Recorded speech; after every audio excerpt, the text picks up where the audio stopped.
tenemos esta mesa que se titula Territorios Desiguales, entonces se desarrolla el criterio de la organización, en materia de este tema general de hoy, que es el cual además ha ido hacia la ciudad, el territorio, hacia los movimientos sociales, las políticas, y tenemos dos moderadores no quiero decir que nosotros no lo fueran, pero son los miembros de la red. Pediriz, Marcos Rosa, que viene de la Universidad de Sao Paulo, y Loretta Sopos, que viene de la Universidad de Bogotá. Y gracias a ellos y por los directores de la red. Buenas tardes a todos. Efectivamente, vamos a tratar de llevar eso con un ritmo que nos permita todo bien después del almuerzo o la comida, para hablar de tres ponencias totalmente distintas, pero que el título de la mesa lo refiere: territorios desiguales, procesos de desarrollo y criterios de localización. Marco va a explicar la tecnología y en mi caso sí voy a pedirles a los que van a exponer que nos digan si es un trabajo de inicio de maestría, o sea, un protocolo o un planteamiento de un inicio de tesis de maestría, si es una tesis de maestría avanzada o si es una tesis de maestría ya terminada, y lo mismo en el caso de si son doctorados, porque en función de eso también se puede juzgar el trabajo. Bueno, muchas gracias. Bienvenidos a todas las personas que están acá. Bienvenidos. Voy a hablar algo muy sencillo de formato. Ya saben que tendremos acá tres presentaciones, algunos de ustedes apenas 10 minutos. Nos avisamos cuando tenemos tiempo.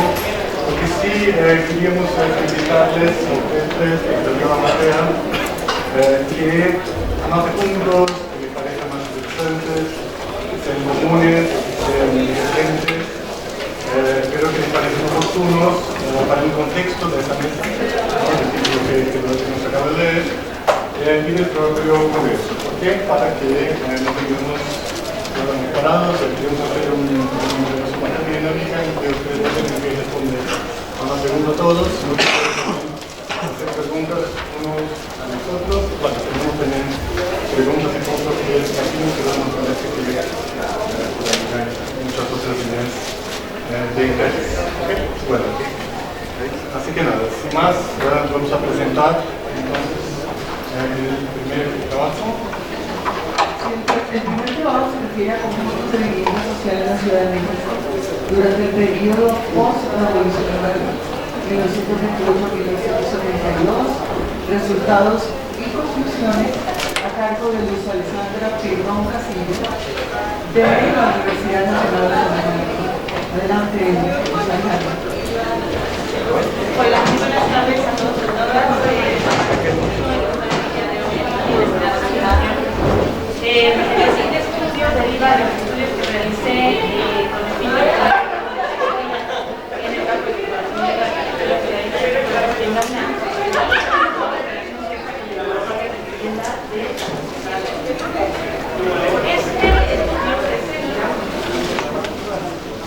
ahora sí, ya la alcanzan a ver. Bueno, como dice ahí, son los estudios de este estudio que se llevó a cabo hacia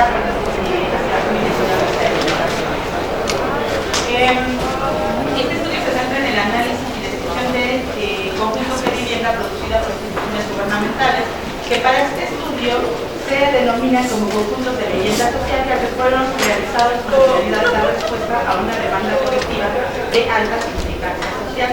El periodo de inicio se da en el año de 1928, que es cuando inician las acciones enfocadas a dotar de vivienda a los trabajadores del Estado de la Ciudad de México, y finaliza en 1972 con la creación de los fondos de ahorro para la vivienda administrados por los institutos de vivienda, mismos que significaron un fuerte cambio en el esquema de producción gubernamental. Pero, ¿te puedes acercar el micrófono un poco? Gracias.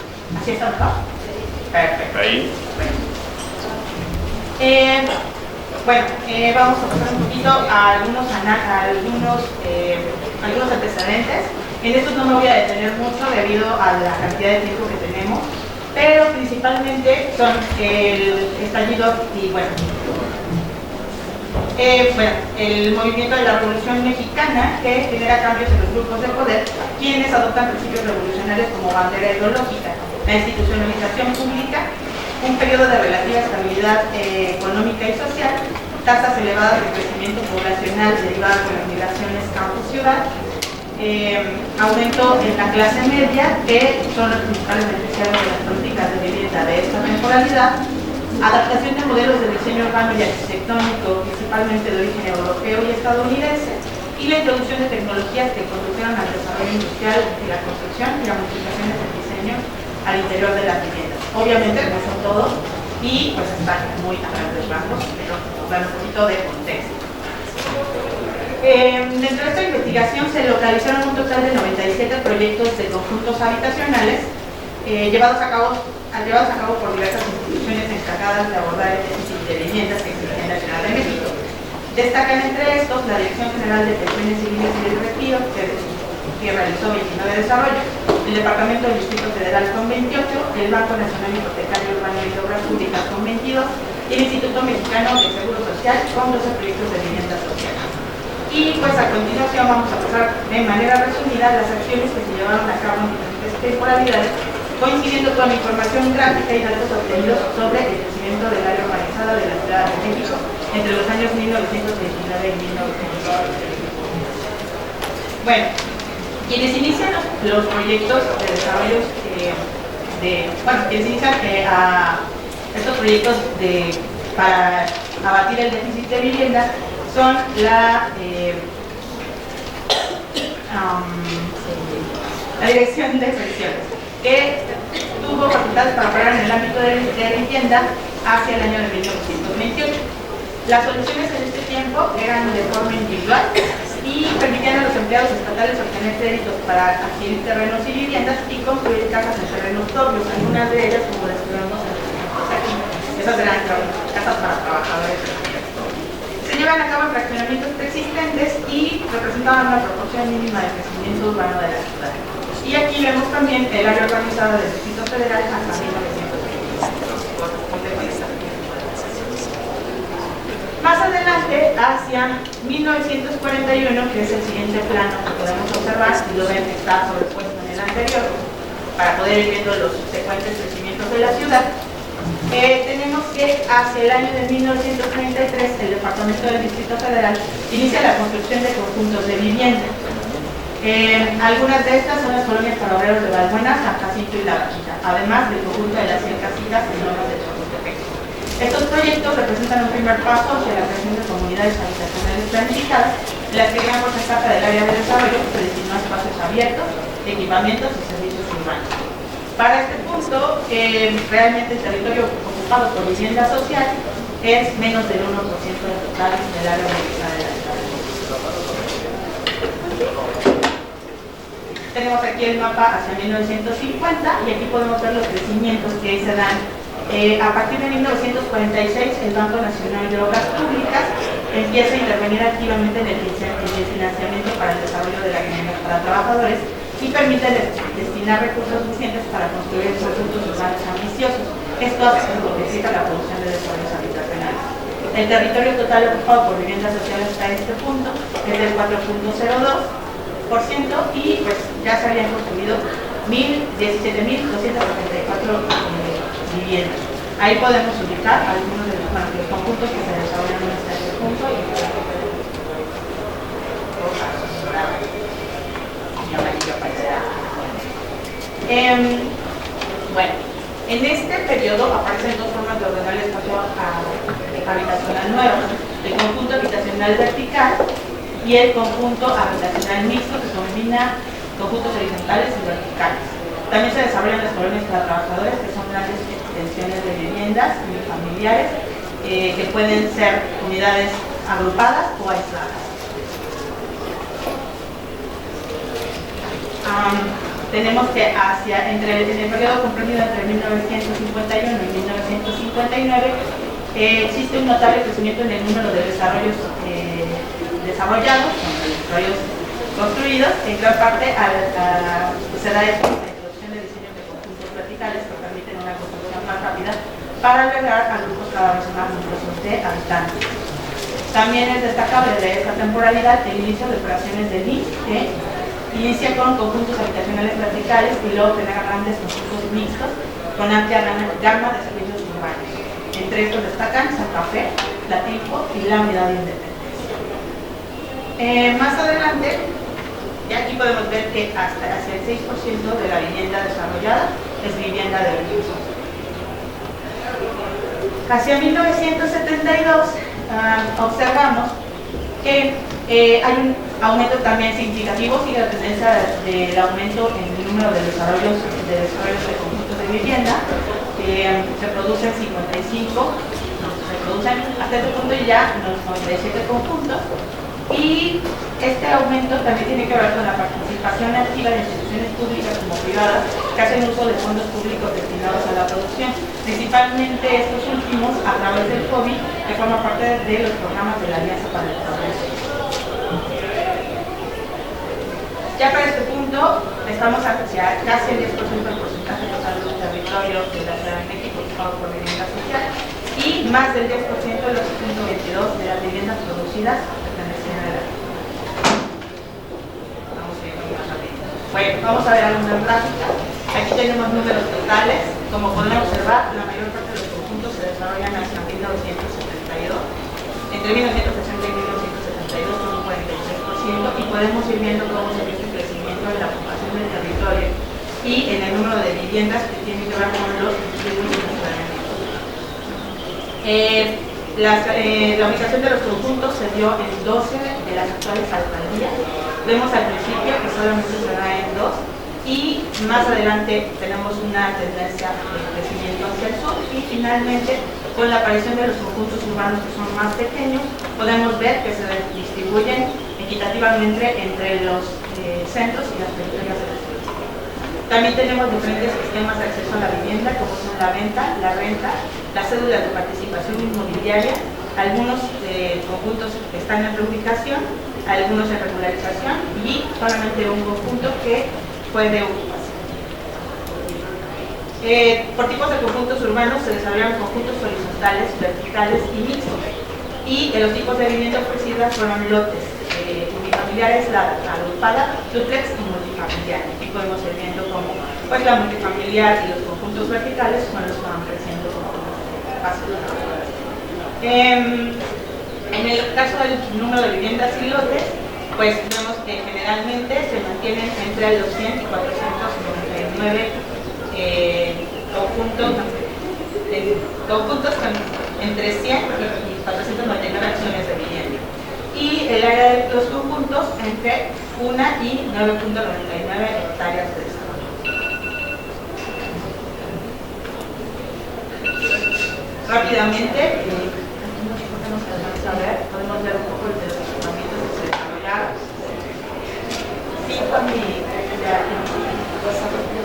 Bueno, rápidamente el desarrollo de los equipamientos y servicios que hubo en este espacio y pues bueno, ya simplemente como conclusiones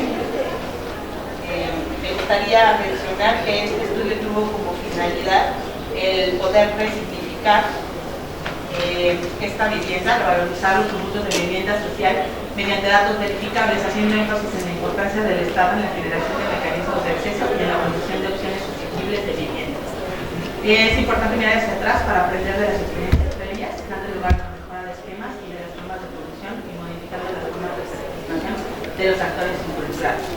Vimos aquí que no hay una sola solución al problema de déficit de vivienda social y aquí se nos muestra un panorama múltiple de opciones que se dieron en esa temporada.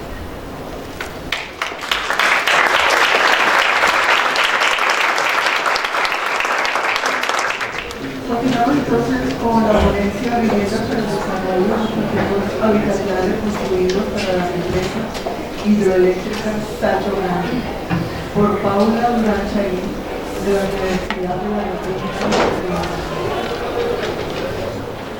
Bueno, este trabajo que voy a presentar es un trabajo que realicé en el cargo de investigación en la Universidad de la República. Es un trabajo aún inacabado, por eso adolece de algunos, por ejemplo, plantas necesarias para el completo análisis en algunos aspectos. y es fundamentalmente el análisis de 6 casos de conjuntos habitacionales que fueron pensados singularmente de manera conjunta para 2 ciudades de países distintos. Una, la ciudad de Salto, la otra, la ciudad de Concordia, en Argentina, y se crearon a partir de lo que fue un enclave energético que es la represa de Salto Grande. Estos conjuntos, además, que son 6, se realizaron en solo 2 años, entre el 74 y el 76, justamente en lugares, en enclaves bastante particulares que fueron en los cascos de las ciudades preexistentes. En este trabajo se presentan las lógicas del momento, que fueron de una alta expectativa para solventar justamente una necesidad que en el momento fue transitoria, alojar a los trabajadores que iban a construir este emprendimiento energético, que después tuvieron la posibilidad de ser volcados en el mercado de la vivienda de estas 2 ciudades. Esto lo hace un caso particular desde el punto de cómo se pensó la vivienda para el futuro. El trabajo es una mirada histórica fundamentalmente a partir de enclaves habitacionales que fueron parte de un modelo de desarrollo que involucró a 2 países a la vez, que tuvieron un proceso de crecimiento y de políticas habitacionales diferentes, pero que convergen en un determinado momento en un enclave que es particular, que es esto, que es la represa, y que fue el primero binacional en toda América Latina. Ahí vemos la ubicación de la represa, los dos países y los 6 enclaves. Es menester entender también que la evolución sin planificación, que se fue dando después en el tiempo, determinaron problemas de conjuntos que fueron pensados con bastante estrategia para el momento y después, y que justamente la pérdida de su gestión o de su correcta gestión determinaron desfiguraciones, que es lo que vamos a interpretar. Justamente estas lógicas además vinieron a partir de recursos y realidades concretas de la zona. La construcción de Salto Grande fue algo que se empezó a pensar desde el principio del siglo XX, y no solamente por la gente regional, sino que desde Europa, un río que llamaba muchísimo la atención por su caudal y demás, pero concretamente a partir de las crisis energéticas de los años 60 y de los desarrollos de políticas también como la norteamericana, en pleno desarrollo, ¿no?, de la Guerra Fría, estos enclaves se hacen particularmente interesantes en América Latina. Sin duda, el modelo de la TVA, que fue un proyecto bastante explorado en los años 33 bajo la presidencia de Roosevelt, tiene muchísimo que ver, un proyecto que se expande a todo el mundo. Curiosamente, el punto rojo que vemos es Uruguay, es una represa anterior a Salto Grande y de mucho menor porte, que es Rione. Determinan pautas que van a decantar, sin dudarlo, en Salto Grande, y que, bueno, son estrategias de desarrollo a partir de enclaves energéticos y sobre todo TVA a partir de los desarrollos del uso de ríos, ¿no?, como es el Tennessee, y que en definitiva aplican la política de vivienda como desarrollo local también. Bueno, sin dudarlo también, como lo mencionaba aquí la colega, también el tema de cómo decantan las ideas de la Alianza para el Progreso, que justamente ahí vemos la reunión de Punta del Este, ¿no?, en el año 61, cuando en definitiva también se trasladan, ¿no?, a partir de estas ideas que van decantando las distintas oficinas que se van desarrollando en los países, en este caso Argentina y Uruguay. Esto es muy importante desde el punto de vista de la especificidad y de la profesionalización, ya que estos conjuntos habitacionales van a ser encomendados justamente a partir de la promoción de políticas de vivienda, la creación de fondos nacionales de vivienda, el FONAVI del lado uruguayo y el FONAVI también del lado argentino, y se va a promover el diseño particularmente de los prototipos y de las tipologías a los institutos de vivienda, ¿no? En el caso uruguayo va a ser el Instituto Nacional, ¿no?, el INPE, que también lo hablaban anteriormente en las ponencias de Meri y de Martín Cafade, pero también en el lado argentino, que bueno, tiene provincias, un fuerte énfasis en lo que es el Instituto Autáctico de Planeamiento y Vivienda, que es específicamente de la provincia de Entre Ríos. Y bueno, esto determinó justamente estos enclaves tan singulares, ¿no? ¿Por qué digo singulares? Porque de las apropiaciones anteriores de los terrenos o los territorios que se van a desarrollar las viviendas de estos enclaves energéticos, caso Chocón en Argentina, que fue anterior a esto, sucedían que los grupos habitacionales o el desarrollo de la vivienda para los trabajadores de estos enclaves se producen en la proximidad a la represa o en los distintos enclaves energéticos. En en este caso fue de particular interés para la CTM, que se llama Comisión Técnica Mixta Salto Grande, de que estas viviendas fueran dentro de los cascos urbanos. Por eso es importante ver esta graficación, ¿no? Es decir, esto porque se pensó en una política de vivienda a largo plazo que hoy hacen 50 años, ¿no? Y bueno, fueron viviendas para el personal, ¿no? Como lo dice este texto que sale en los diarios, ¿no? Vivienda para personal, pero que fue un personal jerarquizado, que no fue todo lo mismo, y que por supuesto dieron tipologías diferentes, ¿no? Van a haber los trabajadores de toda índole, los que son de otros países, los que son ingenieros y gerentes, los que son trabajadores de las empresas constructoras. En definitiva, se fue sectorizando y jerarquizando la vivienda. Estos casos de estudio, como digo, son 6, 3 y 3, con claramente un enfoque diferencial en cada uno de ellos. Consolidaron verdaderamente barrios con un pensamiento y un desarrollo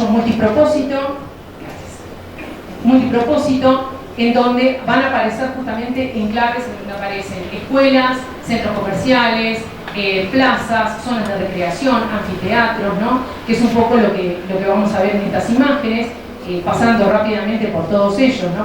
Son 6, en donde estos enclaves justamente cuentan con varios servicios de soporte a lo que son los grupos habitacionales. Las tipologías, bueno, fueron variadas, acorde a las necesidades múltiples de esos trabajadores.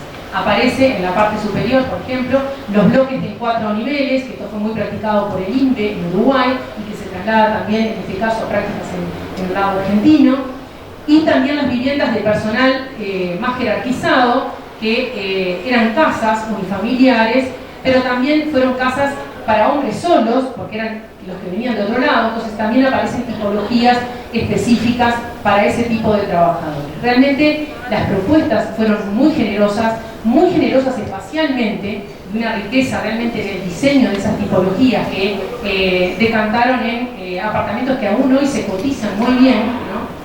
En los dos mercados, o las viviendas que eran no solo en bloques, sino que a veces combinadas, bloque y vivienda unifamiliar. Este es el caso del conjunto General Artigas en Argentina, en el lado del Concuerdo. También otro tipo de exploración que fue básicamente muy importante fue las tecnologías. En un momento de rápida concreción, como se los dije, en solo 2 años, todos estos conjuntos exploraron sistemas constructivos tradicionales, así como la prefabricación. Esto también fue de la mano con la legislación, primero en un fomento de la industria que hubo del lado argentino y también con la liberación, en el caso uruguayo, de las normativas que empezaron a habilitar sistemas prefabricados. Y acá vemos madera, hormigón, ¿verdad?, ladrillo, y realmente propuestas en un lenguaje como que aparece el ladrillo, que se hace muy propio en este tipo de arquitectura sobre estos años. Hoy, a la luz de 50 años después, estos enclaves tienen problemas que dificultan su mirada, digamos, rica, como fue en su modelo original, ¿no? Acá vemos en el caso del conjunto de Argentina, cómo este modelo, que era tan interesante a nivel urbano, se va encerrando, se va compartimentando, y fundamentalmente el problema mayor que hasta ahora aparece es el problema de la tenencia. O sea, una vez que salen de la órbita de la Comisión Térmica Mixta, cuando empiezan a ser volcadas al mercado, ahí aparece una dificultad de sostener esta idea de conjunto y de colectivo con el cual fueron pensados. Con la particularidad, además, bueno, que empiezan a aparecer todo tipo de creaciones, ¿no?, granos, y particularmente la antropización de todo lo que es la planta baja, ¿no?, de estos conjuntos que nos desfiguran completamente en un intento de apropiarse del espacio público de manera individual. Hasta situaciones como esta, ¿no?, de una calidad muy interesante desde el punto de vista del lenguaje, lo transforman en un chalet, ¿no?, completamente, porque bueno, la apropiación prima la individualidad hoy en día por la falta de gestión colectiva. O sea, cuando salen de la órbita de Salto Grande, entran en el mercado y se desvirtúa una realidad concreta.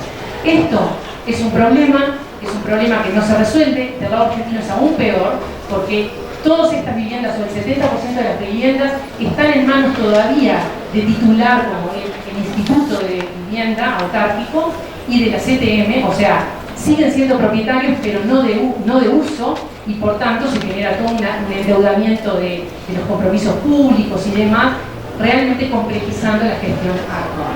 Bueno, esto es un enclave que, bueno, es de un golpe, 2 años, una gran producción, y que hoy, bueno, en definitiva estos complejos son una buena práctica para las realizaciones contemporáneas, pero falla fundamentalmente el sistema de gestión.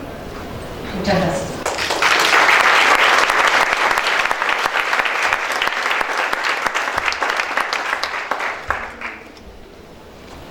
Gracias, Paula, por tu presentación. Ahora terminamos con vivienda colectiva y colectivizadora. Refuncionalización de prácticas asociativas para el fortalecimiento del tejido sociocomunitario. Por Francisco Acaxí Espinosa Miller, de la Universidad Nacional Autónoma de México. Bueno, buenas tardes y de entrada un agradecimiento a los organizadores de poder estar aquí participando, y también agradeciendo a las comunidades con las cuales hemos podido acompañar para poder formular esta ponencia que forma parte de la línea de investigación en cargo aquí en la Facultad de Arquitectura, que se llama la polivalencia en la producción espacial como procesos multiactorales, que busca también identificar la forma de vida y el impacto de los habitantes que participan en los procesos de producción y gestión social del hábitat. Y bueno, se retoman algunas de estas experiencias que se han podido acompañar desde la Facultad de Arquitectura,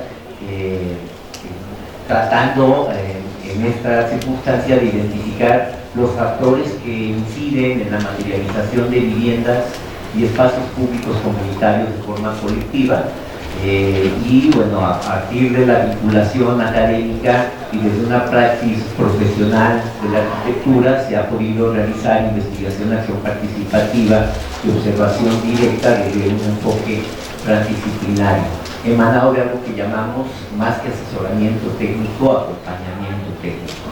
Y bueno, ahí hay ya algunas imágenes de los 3 escenarios que decidimos compartir para este espacio, que se trata de la emblemática cooperativa Palo Alto, la cooperativa Capatingo, enarbolada por la Organización Popular Francisco Villa de la Izquierda Independiente, y la unidad habitacional del Movimiento de Artesanos Indígenas Zapatistas, que se encuentran los 3 en la Ciudad de México.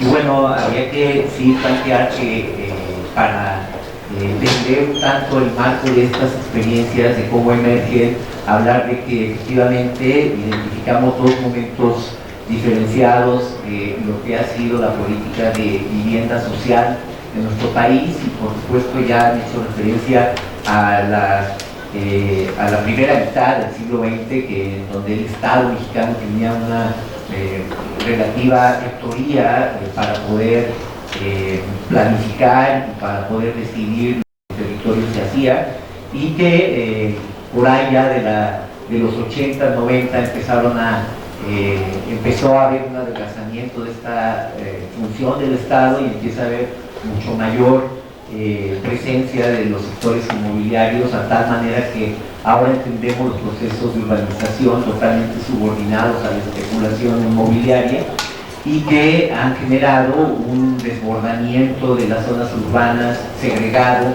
¿no? En donde por supuesto interpelan por ahí los fenómenos migratorios y una relación muy agresiva, muy dicotómica entre el campo y la ciudad. El reflejo de nuestra política pública en materia de vivienda, por supuesto que la vemos totalmente colapsada.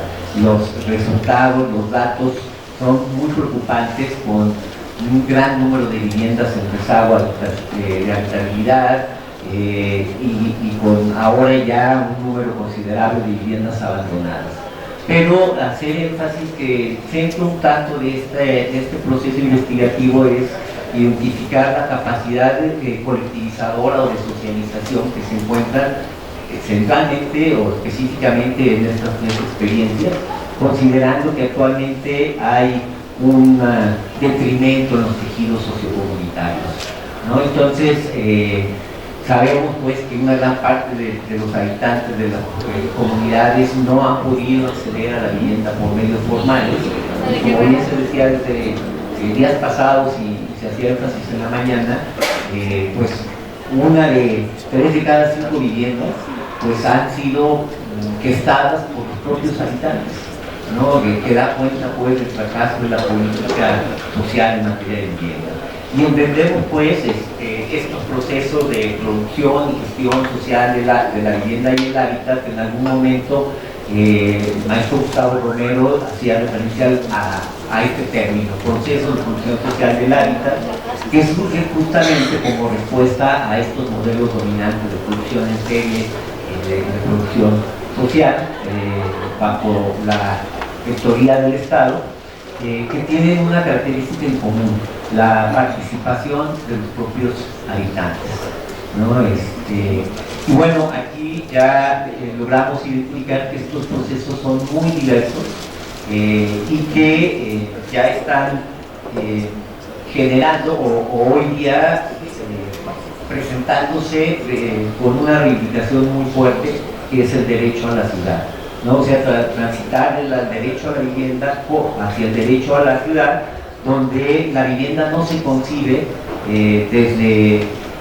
como un objeto mercantil, sino se concibe como un derecho y que emana de procesos colectivos, no solamente en función de las unidades de vivienda, sino la producción de un sentido de planificación diferente y de un sentido de territorio en torno al hábitat, en donde interceden servicios y equipamientos.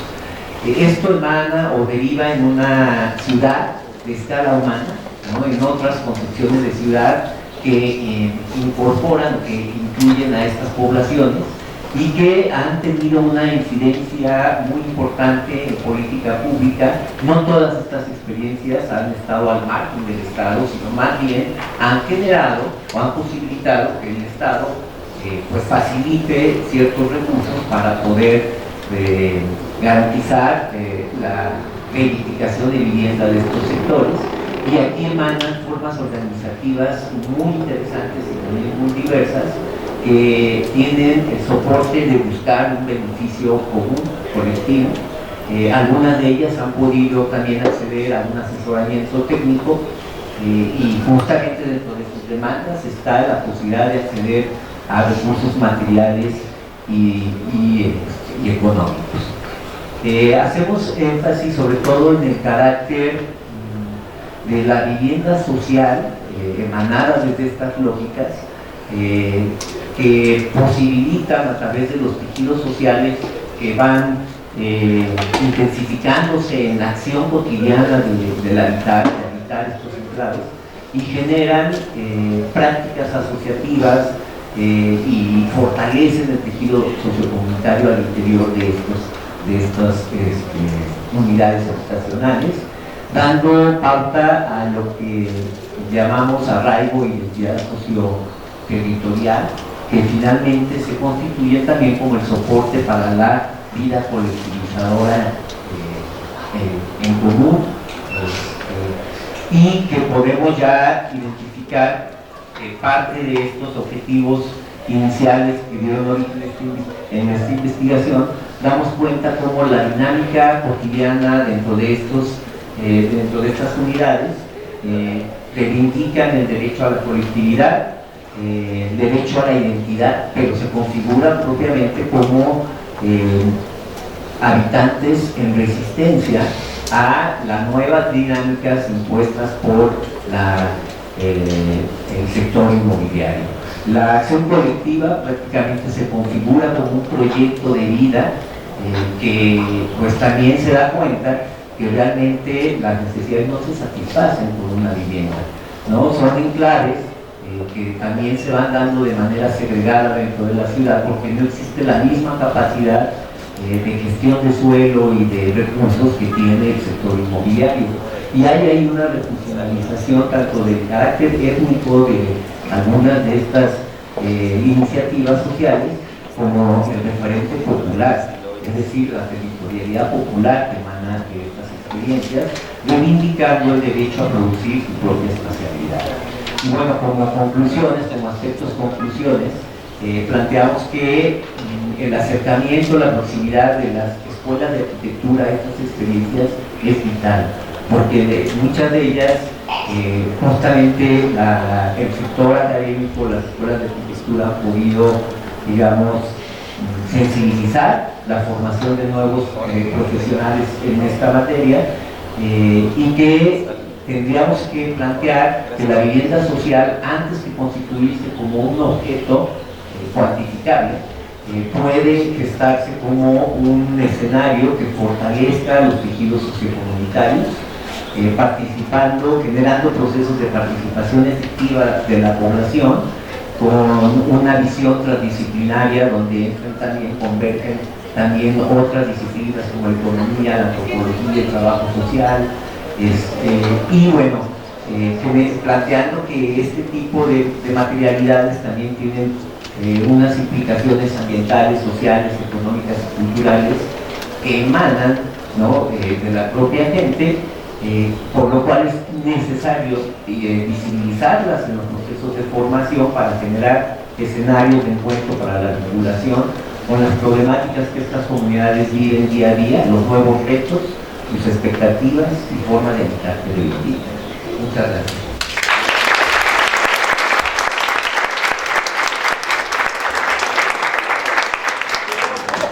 Muchas gracias por las presentaciones muy claras, muy interesantes.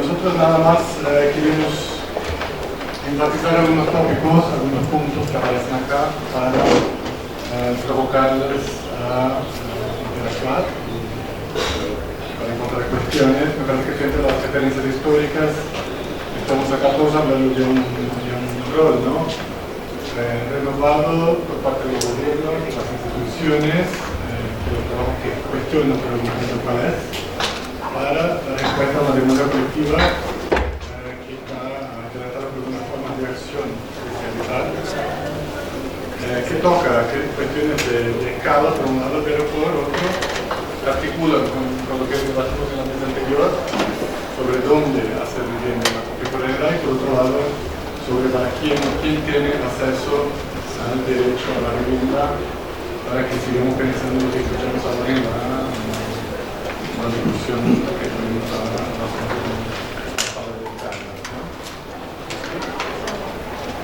Bueno, esta mesa tenemos tres trabajos supremamente diversos. Voy a intentar comentar algo acerca de cada uno de ellos e incluso hacer preguntas a los autores. En primer lugar, los conjuntos de vivienda social en Ciudad de México en el periodo post-revolucionario. Es una tesis de maestría. Yo sé que tanto el paper como una exposición de 10 minutos no alcanza a expresar todo el trabajo realizado, y quizás se quede en algunas ideas por fuera.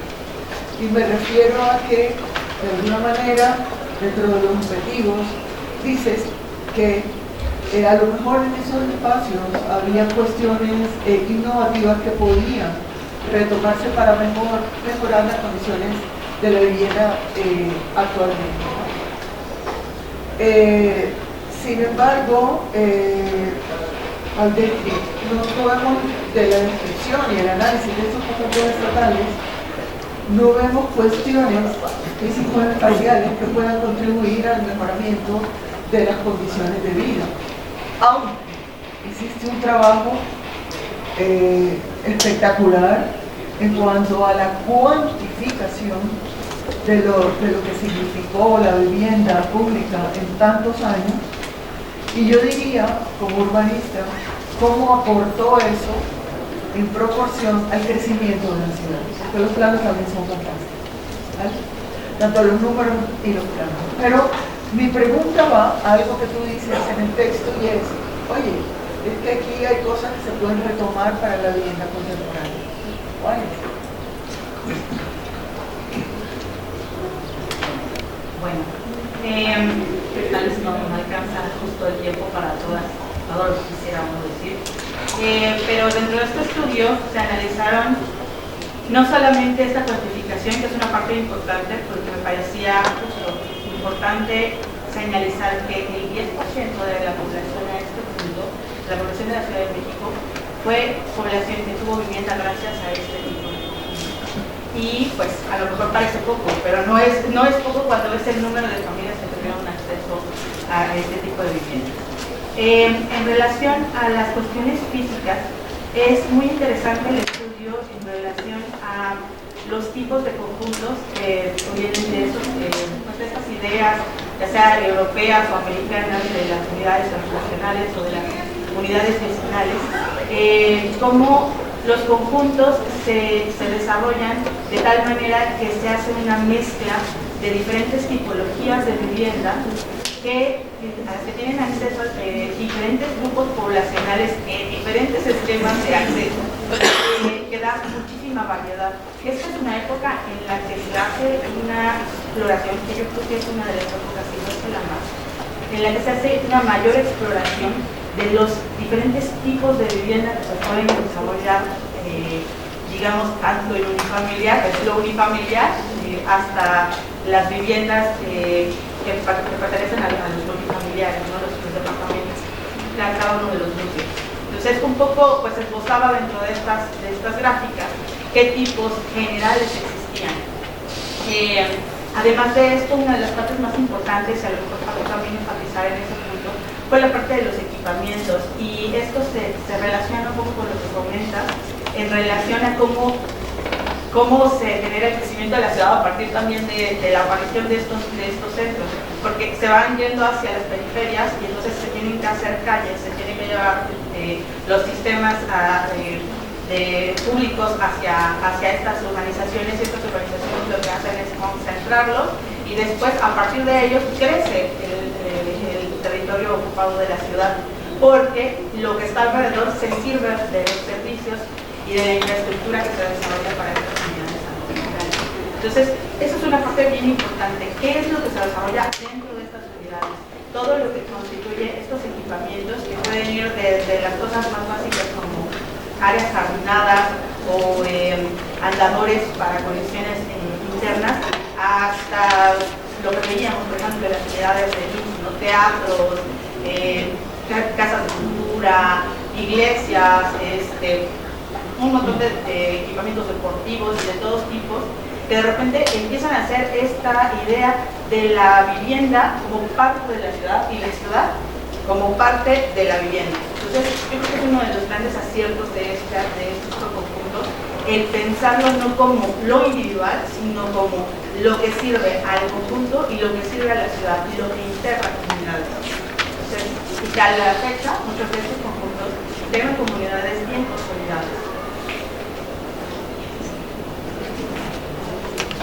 Muchas gracias. También quería preguntarte sobre el fantástico trabajo de los campamentos de obra, podría decirse lunosísimo. Generalmente los campamentos que tienen que ver con clase de obras o producción agrícola, gente que viene de otros países a construir, o incluso en mi país cuando la explotación minera o la explotación agrícola del banano, por ejemplo, nunca jamás eran tan negocios. Quisiera saber si en algún momento has tenido acercamiento a la comunidad o has tenido la inquietud de, bueno, cómo encontrar parámetros para, no sé, la rehabilitación y quizá el mantenimiento y el rescate de esos valores arquitectónicos y urbanísticos de esos conjuntos.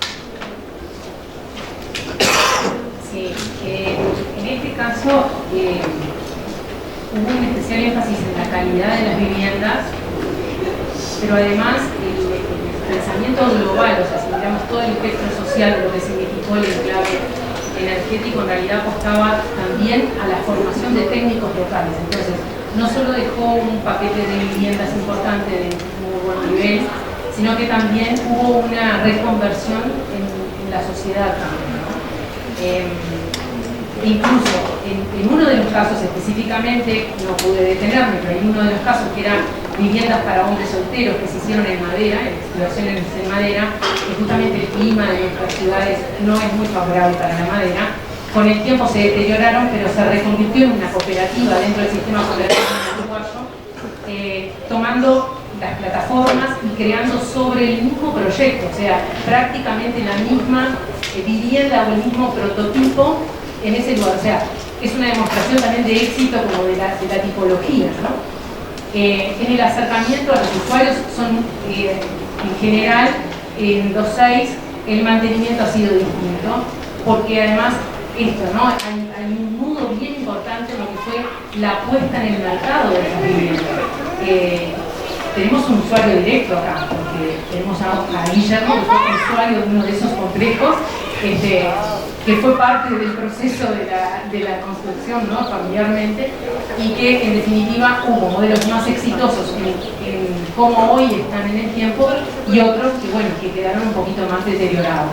Fundamentalmente el problema sigue siendo ese nudo en la tenencia, ¿no? En el caso concretamente de los argentinos, de la parte argentina, que siguen siendo de propiedad del instituto. Entonces, al no ser el propietario de la vivienda, aparecen, bueno, todas las irregularidades y las apropiaciones y fundamentalmente la falta de gestión colectiva, ¿no? No hay un ordenamiento, no hay un plan de conjunto, ¿no? En algunos casos. Entonces, la comunidad, como esto se fue apropiando, fue dando situaciones diversas. Pero el mayor problema fue en la tenencia, ¿no? Entonces, a lo que voy escuchando con respecto a los demás compañeros, las viviendas pueden tener diverso origen, de cómo, o sea, por qué son pensadas y cómo son pensadas. En este caso, es un caso particular y por eso merecía una atención, porque es muchas viviendas en 2 ciudades que son vecinas, pero que además surgen de una necesidad de una empresa, ¿no? De una empresa puntual, y que después el colectivo de la sociedad se lo va adquiriendo y va formando parte como de lo que es la propuesta habitacional para esos 2 lugares. Bueno, en mi comentario para la última ponencia de Francisco, voy a poner el dedo en el medio. Con la autoridad intelectual y profesional que me dan 30 años de trabajo en la vivienda social. No solamente la vivienda como producto, esta que sale, ¿cierto?, con apoyos del Estado, ya sea con apoyos del mercado y la banca privada, sino también a la vivienda como proceso. Sí, me refiero a que hay una idealización a la vivienda hecha con esfuerzo propio, cuando hay un mercado detrás. Por lo menos en mi país, no sé cómo pasa en los otros países, hay fraccionadores ilegales que venden la tierra carísima, sin infraestructura, en terrenos de alto riesgo de inundación, en terrenos de alto riesgo de sísmico, en terrenos de alto riesgo por remoción en masa, etc. Y que explota la pobreza de las personas que no están insertas en el sistema de aportes, ya sabemos, para esta área. Por lo tanto, sí, a esta pobre gente le toca llegar a su casa, a construir su casa con sus propias manos, como si llegáramos a confeccionar la ropa y los zapatos todas las noches. Es esfuerzo propio, pero es un mercado muy exitoso. Aquí nos acaban de decir que el 64% de la producción de vivienda en México, en mi país es el 67% de la producción de vivienda en este momento. Por lo tanto, habría que estudiar qué pasa en ese mercado, no tanto victimizar a la persona o a la familia que intenta por su propio esfuerzo construir su casa como proceso, ¿cierto? Porque también hay un mercado de materiales importante que les va vendiendo a créditos ladrillo por ladrillo, que ellos los van a comprar detrás de la casa, van a comprando varillas por varillas y todo eso también les sale. Entonces, también se están enriqueciendo, perdona. Hay un sector de la construcción y hay un también mercado del suelo, ¿cierto?, que es ilegal, que se está enriqueciendo y que posteriormente con nuestros impuestos tenemos que pagar todas las infraestructuras, ¿cierto?, para regularizarlos e incorporarlos a la familia. Ahora, dentro de mis 30 años de experiencia sí he visto, por ejemplo, los progresos de las familias. Tengo estudiantes en la universidad que son nietos de personas migrantes que autoconstruyeron sus casas con sus propias manos. Por lo tanto, hay un progreso social allí y eso también pues, está bien que pase, ¿no? Pero yo ahora me he salido de la arquitectura de verdad porque no soporto el hecho de que se le eche la culpa al Estado de todo. El Estado hace lo que puede, tenemos unos estados muy corruptos, unas políticas y unos políticos supremamente inestables. Yo creo que el mercado, así tan rampante, capitalista, no sabemos qué hacer con eso. Ni siquiera los políticos. Básicamente el mercado es lo que manda casi que los países. Y las políticas públicas se han ido marginando y desapareciendo y disminuyendo cada vez más. Entonces, en ese orden de ideas, les invito a reflexionar, por lo menos en tu caso, cierto que haces lo que puedes con lo que tienes, pero que detrás de eso, de todas maneras, está la explotación de la pobreza. Muchas gracias.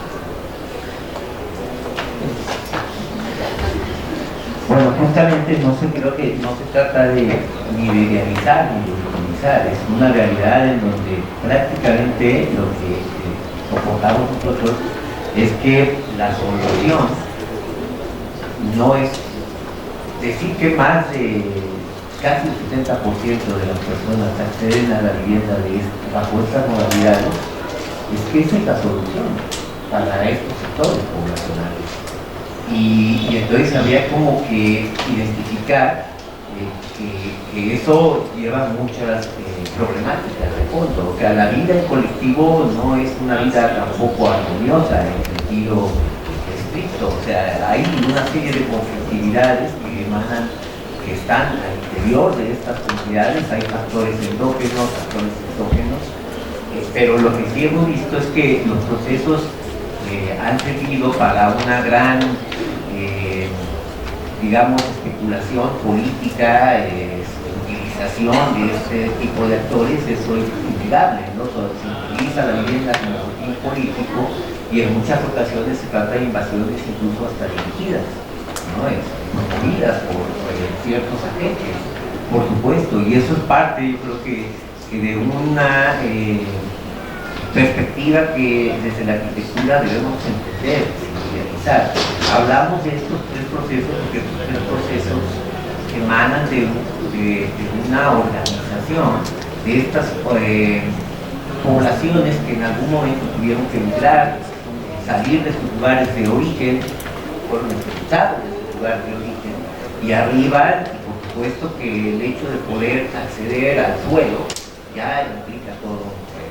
Y cada caso es diferente. En el caso de Palo Alto, que se hacía referencia en la mañana, pues eran trabajadores de minas, ¿no? Y adquirieron el predio, digamos, de compra, igual que la cooperativa Zapatzingo, igual que el movimiento de artesanos indígenas zapatistas, pero vemos también que las dinámicas de producción implican todo un proceso de planificación social que pocas veces es acompañado, pocas veces es reconocido. No hay hasta, incluso pudieron intervenir, por supuesto, desde el ámbito jurídico, desde el ámbito pedagógico, ¿no? La pedagogía social.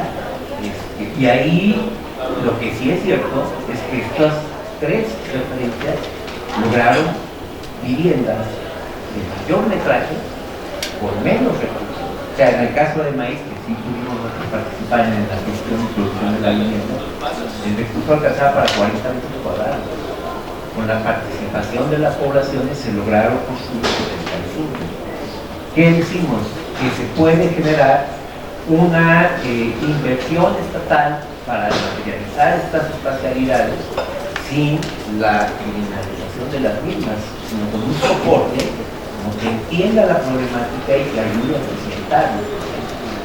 Eso por un lado, y por otro lado no se gestan los espacios comunes en función de un reglamento, en función de las necesidades sociales, ¿no? Estos espacios tienen un equipamiento interno local, pues, que generan una estabilidad barrial con mucho arraigo, muy intensa, ¿no? Pero además que les permite a las personas dar mantenimiento a sus viviendas, conocen dónde están toda la red porque ellos mismos las hicieron. Y entonces la condición de habitar en estas localidades, es que hay un sentido de proximidad muy intenso que tampoco es estable, porque hay instituciones al interior de estas comunidades que se tienen que, digamos, manejar de una manera muy diferente. No es el habitante que llega a ocupar un espacio, es un habitante que lo va produciendo, y por supuesto que hay experiencias muy adversas, con una gran diversidad.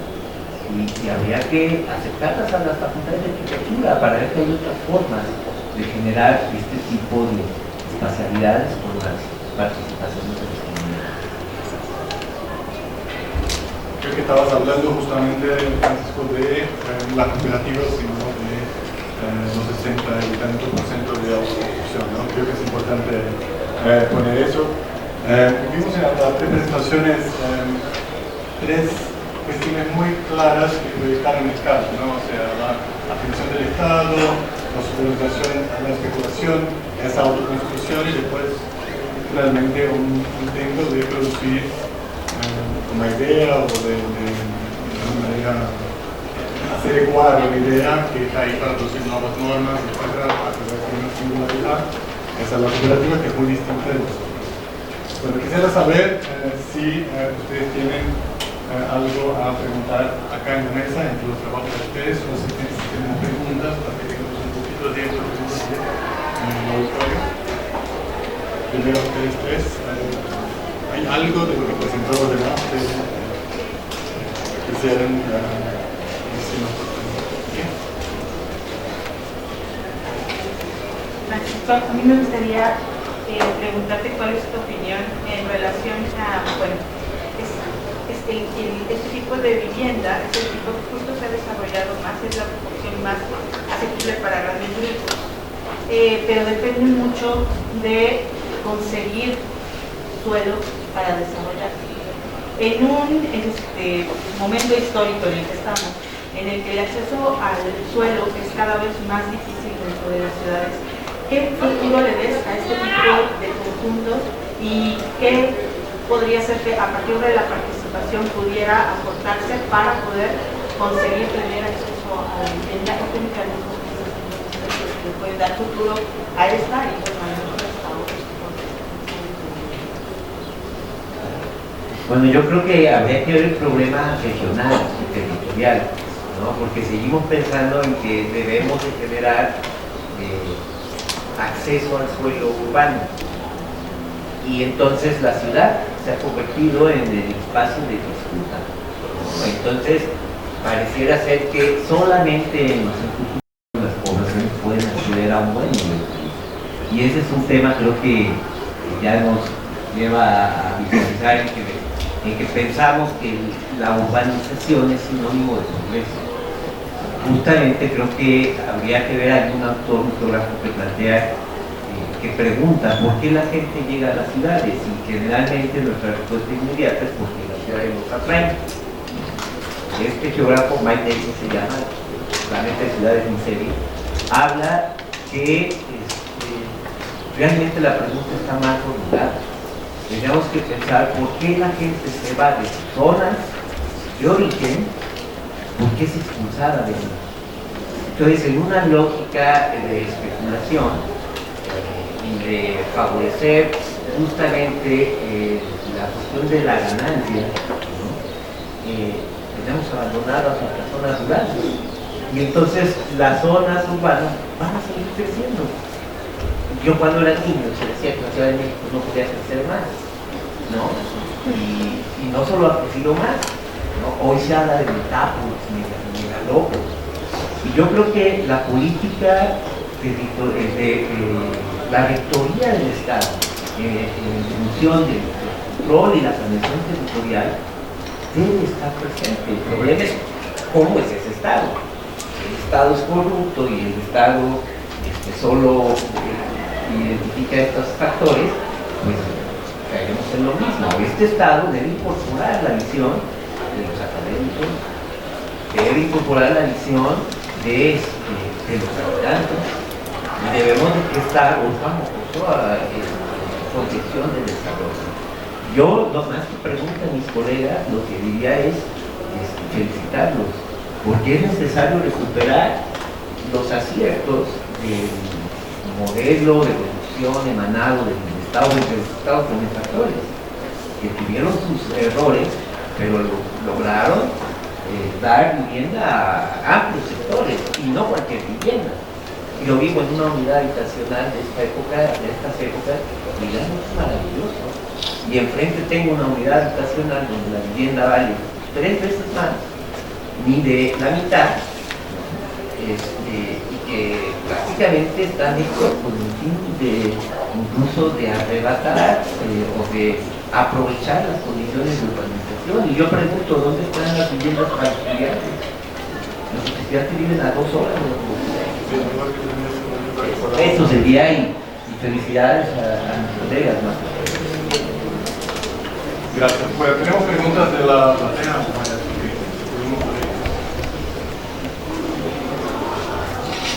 Gracias, buenas tardes. Bueno, secundar la idea del arquitecto Abacasi, creo que justamente está como ingresado un poco a la idea de ciudad. Justamente creo que más tiene que atacar el por qué la gente está huyendo de sus lugares de origen. Creo que justamente en vez de enfocarnos en saber cómo percibir más gente en las ciudades, es saber cómo hacer que eviten salir de sus lugares de origen, ¿no? Y tengo una pregunta justamente para el arquitecto Abacasi. Incluso en grupos con cercanías culturales que pertenecen y que tienen orígenes similares, o sea, en los mismos lugares, pues es muy común que se generen polaridades que obstaculicen generar acciones en comunidad. En un proceso colectivo de producción social del hábitat, ¿cómo se consigue una cohesión entre individuos distintos, especialmente pues justamente cuando estos pertenecen o tienen orígenes socioterritoriales diversos? ¿Cómo se fortalece ese tejido comunitario entre individuos que se sienten ajenos entre sí? Gracias. Otra vez, pues no quisiera.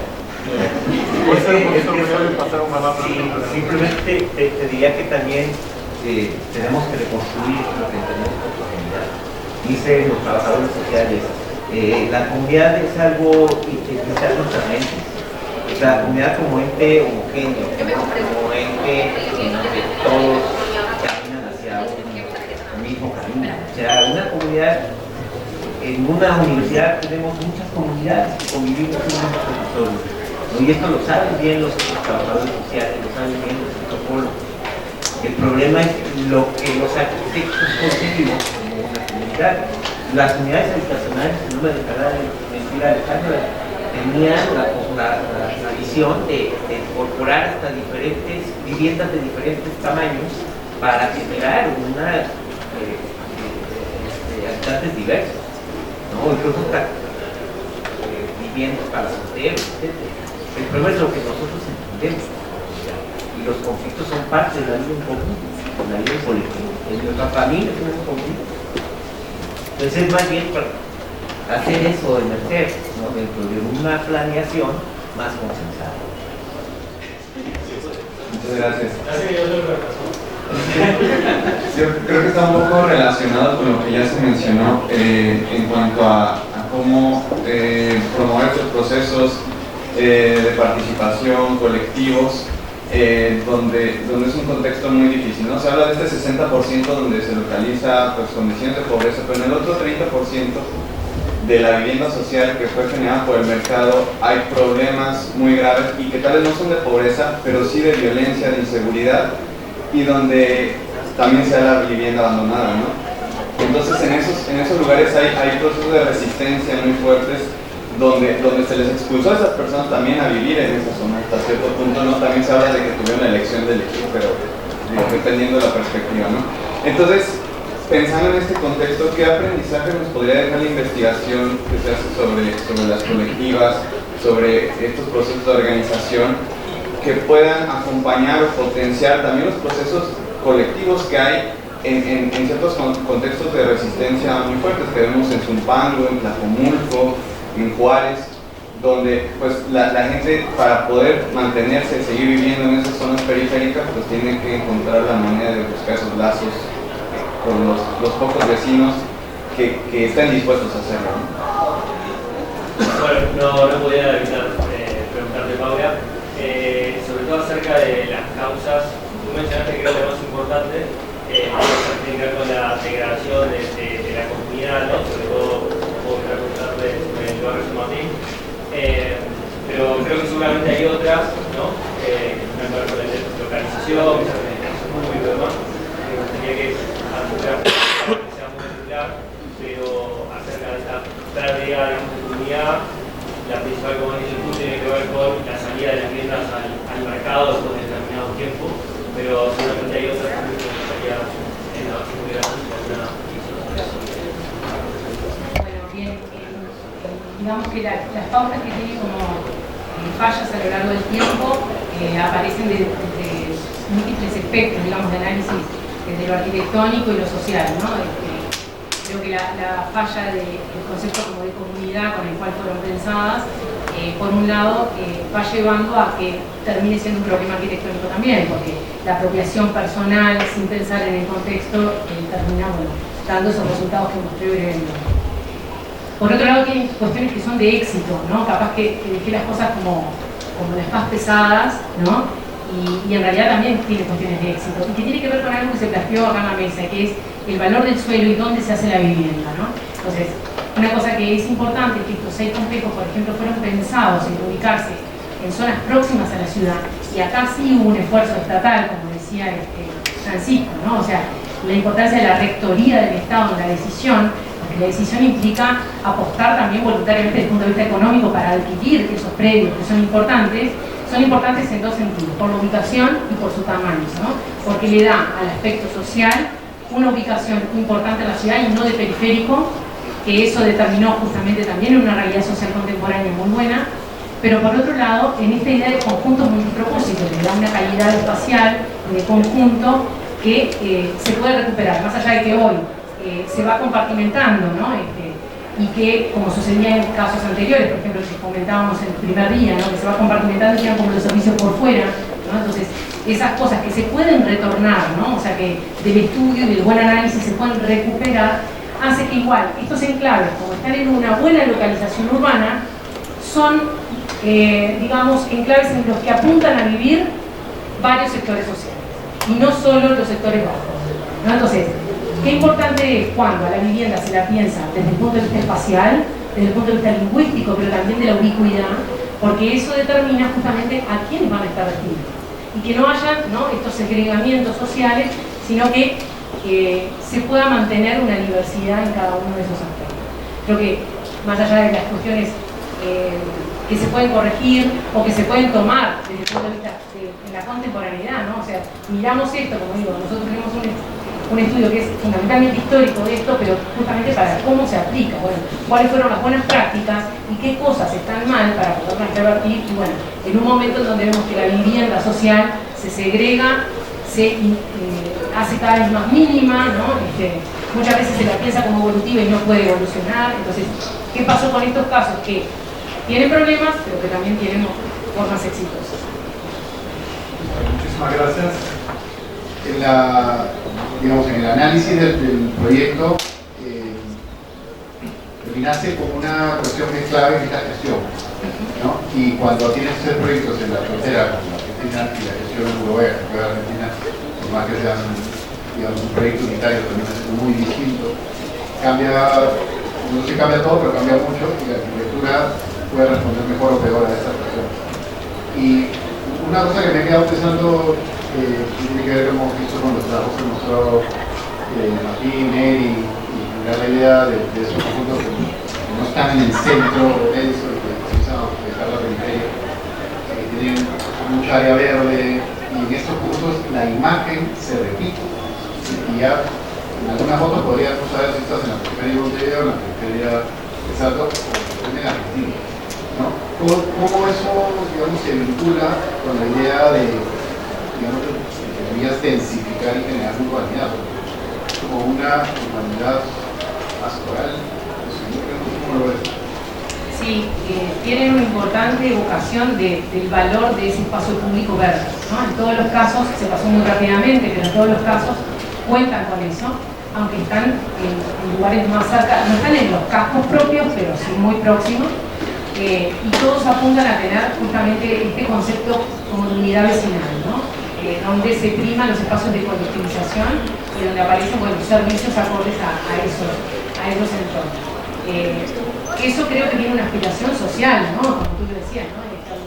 Quizá mirada pastoral en algunos casos acá no tiene una génesis, digamos, cristianizadora, digamos, cristianizada de la gestión, sino que vino desde una necesidad muy particular, pero sí de mantener justamente a esa comunidad que en principio trabaja en un mismo lugar, también conviviendo en un mismo lugar, ¿no? Entonces sí creo que había una intencionalidad. Claro que cuando cuando esto se pierde, porque en realidad se pierde sabiendo que se iba a perder, porque esos mismos trabajadores después mutan a otros enclaves dentro de América, porque inmediatamente después Salto Grande van a construir Yacyretá, que es mucho más grande además, pero queda justamente un concepto que eso la gente se apropia. Lo que pasa es que hoy en día vemos que se desvirtúa y que sin embargo lo recuperan como aquellos que vivieron como una cuestión muy favorable de creación de comunidad barrial. Bueno, muchísimas gracias.